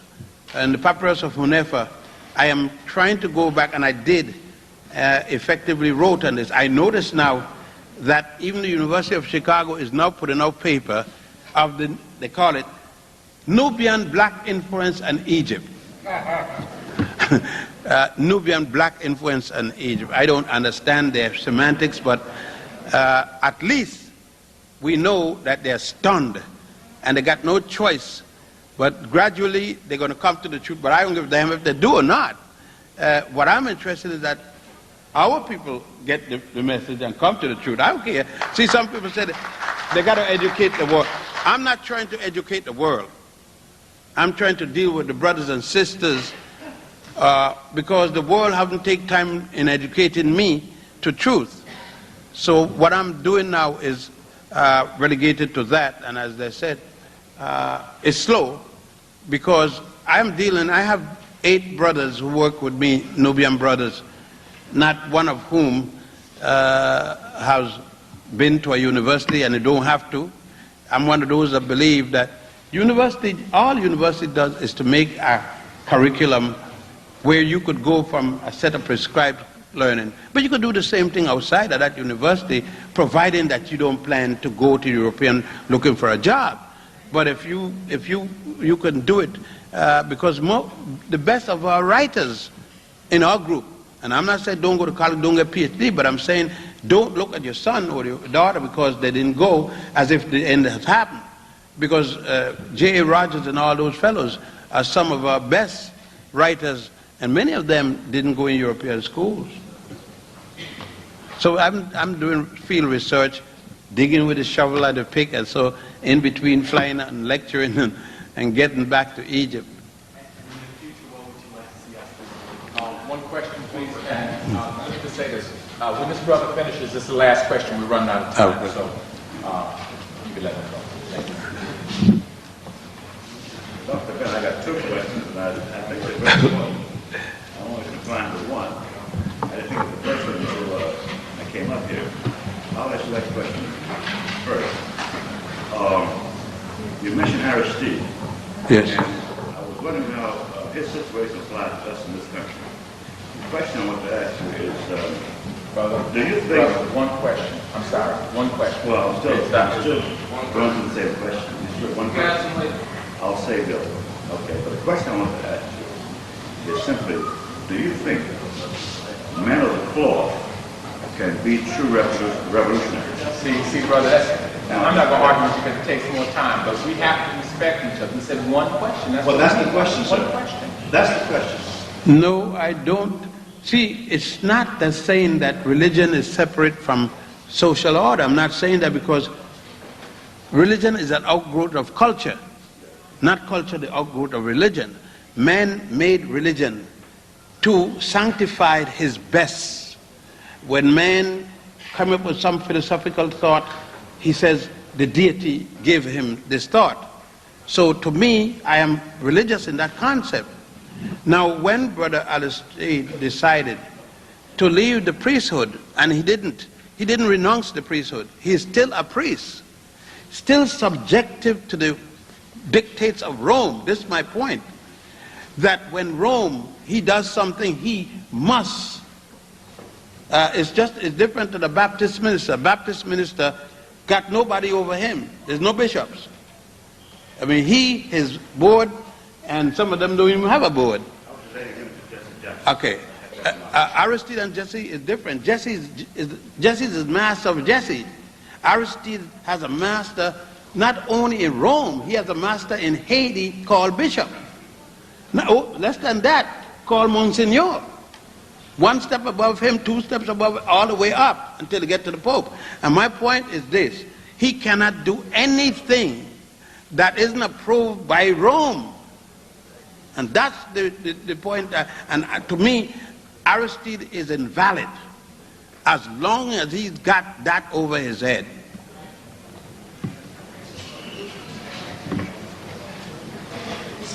You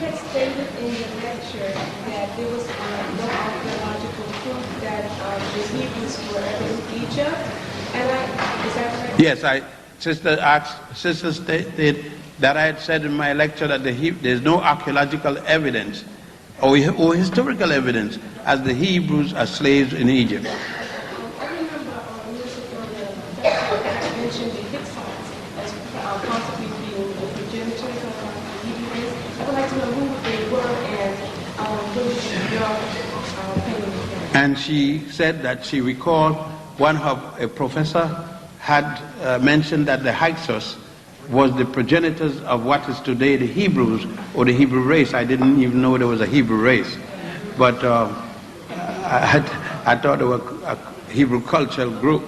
All right. A professor said that, but he didn't submit the evidence of what he stated. There were a group of people in Egypt called the Hyksos. The Hyksos information they left had no part. What happened is the Hyksos and the Jewish writers write about their entrance at the same time when the Hyksos was similarly entering. We have evidence of the Hyksos. We don't have any evidence of the Hebrews. To say that the Hebrews were in fact people who descended from the Hyksos, where is the evidence? What it is that the Hebrews did or are doing that the Hyksos did. And there's no evidence of the two of these people. Yes, by their statement they try to put the two. The Hyksos came in Egypt and destroyed the 13th dynasty.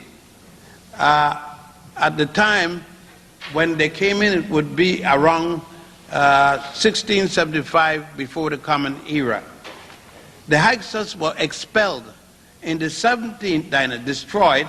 Amus, a pharaoh from what is today called Luxor, the Greeks once call it Thebes, the indigenous people call it Waset.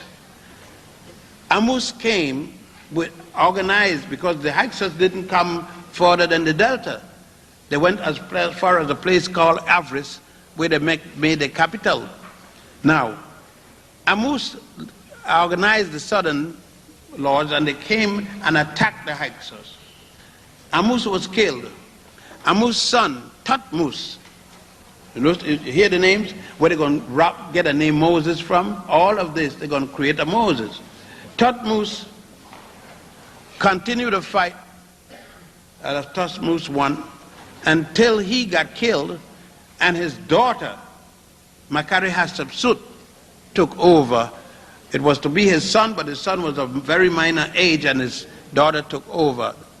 Now, she and her son, Thutmose III, finished the expulsion of the Hyksos, and that would be in the 18th dynasty.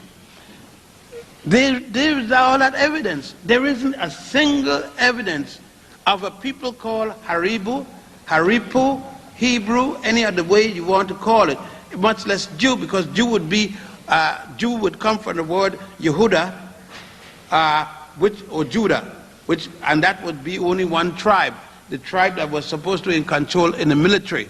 But you can't, because none of this could be documented. For instance, Moses just come up, go in the temple.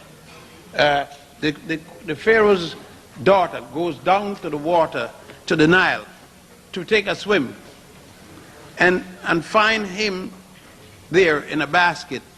The same story of Horus. The only difference between Moses and Horus is that Moses was in a bulrush basket, and Horus, 4,000 years before, was in a papyrus basket. But the question is, the Pharaoh was supposed to be killing. They don't give the Pharaoh a name, and Pharaoh just means the king or the head of state.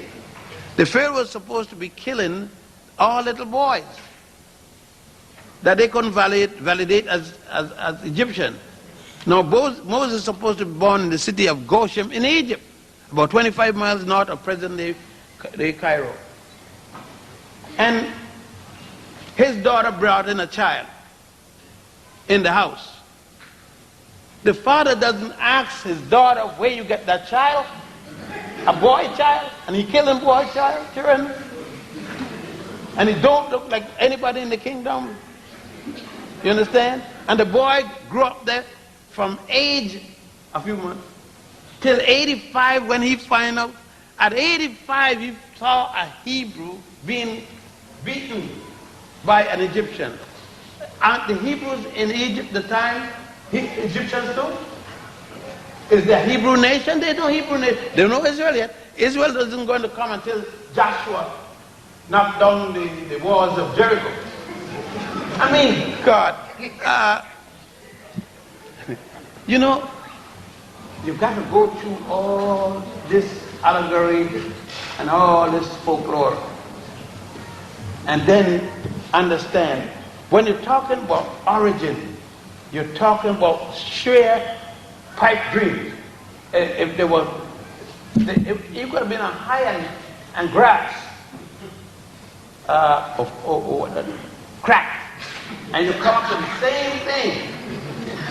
When you talk about origin of these things, when you talk, remember that you set a story, a fantasy for yourself. We all have fantasy. When I see a girl, I hope my wife can hear this, but when I see a nice looking chick, even these days, and I will see too much, but I see a nice looking sister like yourself,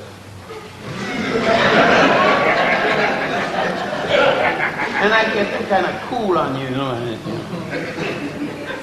I fantasize all kinds of things. You know what I mean? I strip you down to nothing. But the way these girls are dressing now, you can't even do no fantasizing.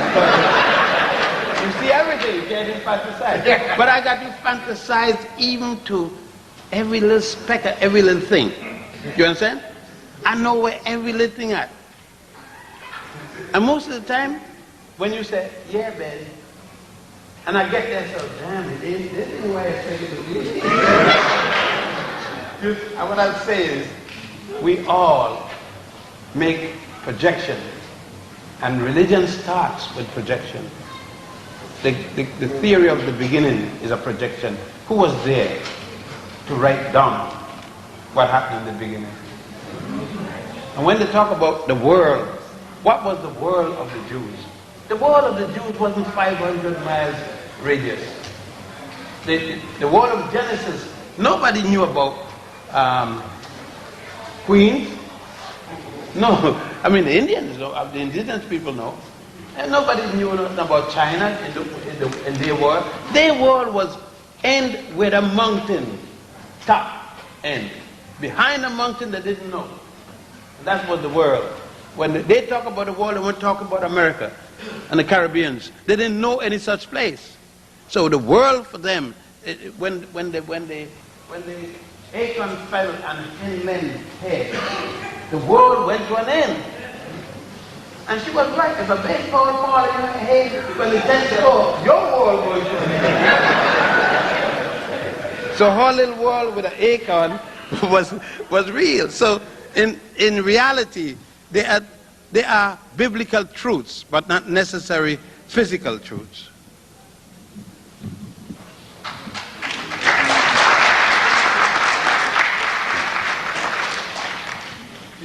Peace.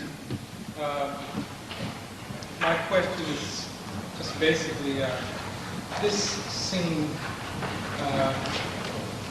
that is found in the temple. I don't know which temple. That's one of the things I'd like to answer. Horus being led in to meet Osiris by Anubis, I believe. That's in Edfu, the temple of Horus the Elder. Significance, and I believe there's something associated with it called the 42 Confessions. Oh, that's not the 42 confessions.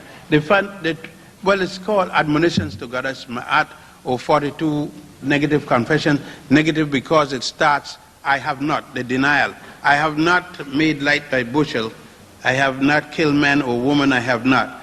And 42 of them, negative confession is just because I have not done. It is not, they don't call it commandment because it doesn't say, thou shalt not, or you should not. Meaning, if we if they found, and it's found, 4100, a document that is revised, saying, I have not, it means then that the command, do not do, is even older, so that there are older works that we have not yet found. All right. The admonitions that most people see, you will see it best in the tomb of Ramesses VI in the Valley of the Kings. It is right next, right up against the tomb of Tutankhamun. That tomb, Ramesses VI, obscure, that's why they couldn't find Tutankhamun. The dirt that was dug out of that tomb was thrown on the little tomb for Tutankhamun. It's on the right-hand side of the, going in the temple. On the right-hand side, when you enter the temple, you come through, you see the book there in the ceiling, the book of gates, opening of the gates. Then you go down and you will see the god, you will see the killer, the crusher, Amut. That looks like a crocodile head and a lion's body. Another lion, hippopotamus body. Because hippopotamus, the ancient Egyptian, used the hippopotamus as a symbol of the devil, of badness. Then you come to you see Goddess Ma'at holding a scale of justice, 2-level scale, no sword. The next scene after the person comes in to have his heart symbolically weighed against the feather of truth, and the heart and the feather balance. The next step is coming to the judgment scene. There you will see the listed 42 admonitions to Goddess Ma'at. Although they're listed after you pass, but frankly, the person is making the statement as they approach Goddess Ma'at. Again, peace, justice, and everything. A woman, an African woman, with an Ethiopian ostrich feather standing in the center of her head. Again, you're talking about symbolism, you're talking about allegory, you're talking about a mythology. It doesn't mean that what the Egyptians and others saw is correct or incorrect. What it shows is the beliefs of the people at the time. And there's nothing wrong with belief, but we must say it is a belief rather than try to make it better than anybody's own. I go with that in preference to something else, but I do know it is the behavior, the thinking of man's mind, the greatness of man's, both male and female, when I say man, the thinking of the mind of human in conception, because we can't think of dying and not having a further existence. Our ego don't let us say, this is it, this is all. But we find that the elephant isn't going to live. When he croaks today, that's it.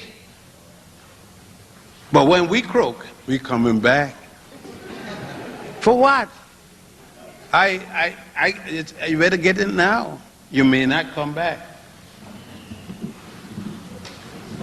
And I wouldn't want, some people I know, some sisters are going on, I won't want to meet them in heaven because they're gonna really got a thing to tell me about.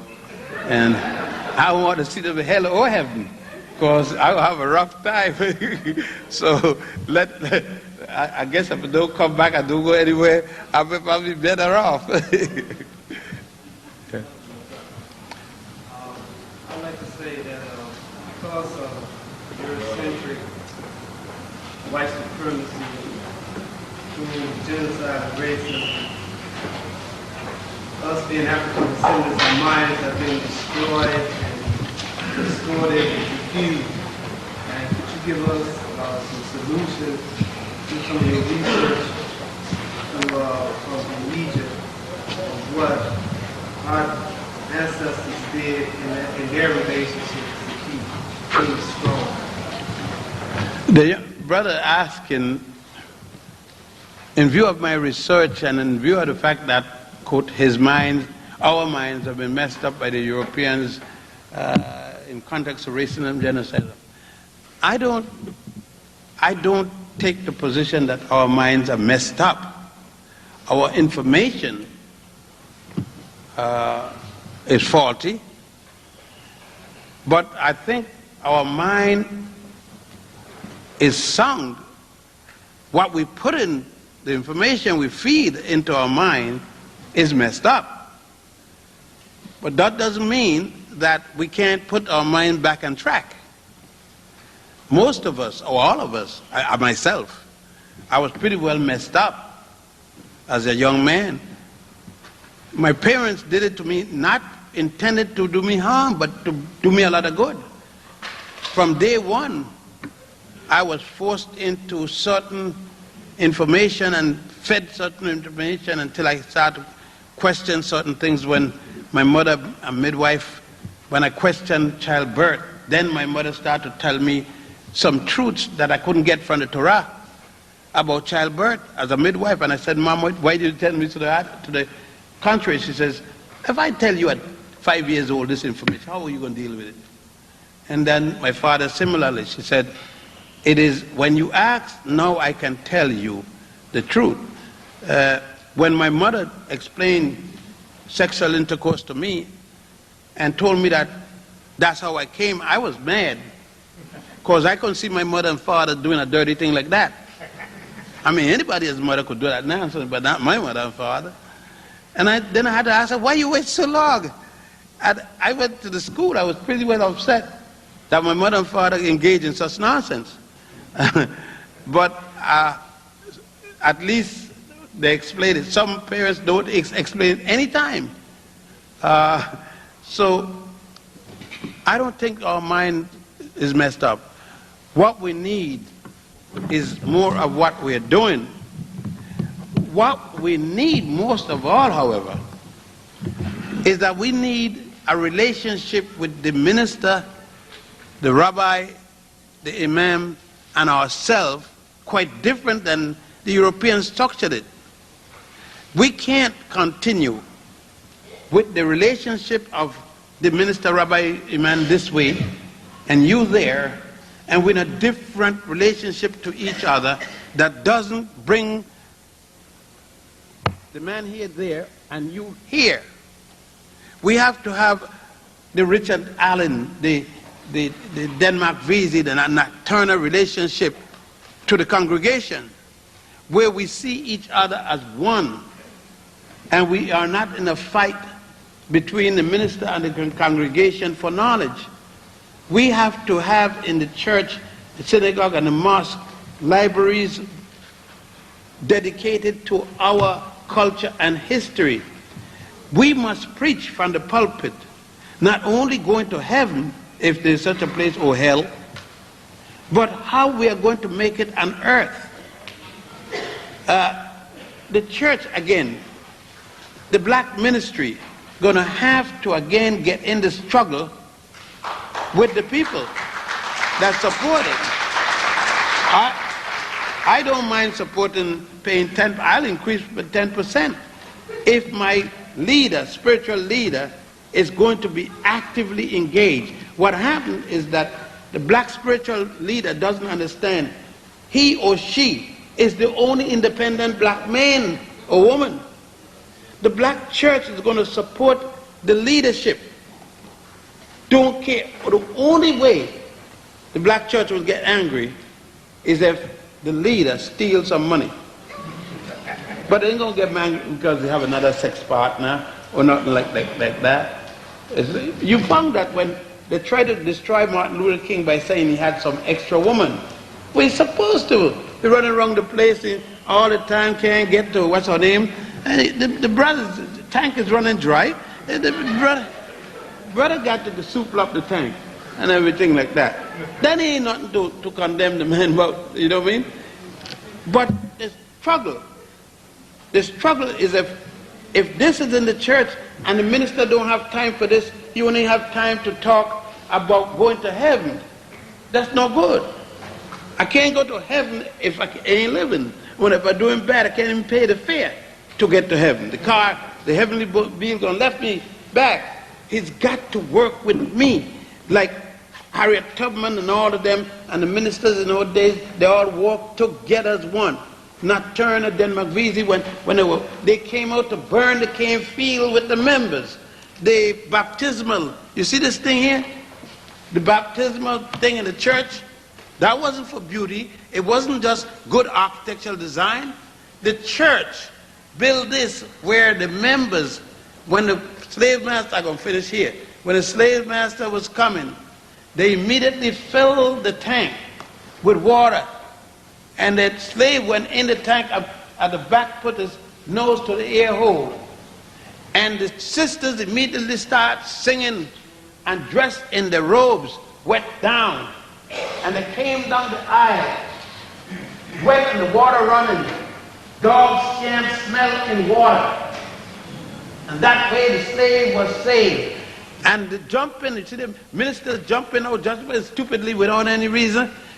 That was to signal the slave that the master coming. And he makes certain jump. Now they just jump for joy. All this, the underground was successful because this was the coordination between the church and the congregation and the minister. But now we are separated. Those on the board of trustees figure, and the boards of deacons, and everybody in the church is at a different level instead of just working by title, working together. We got to get back our attitude.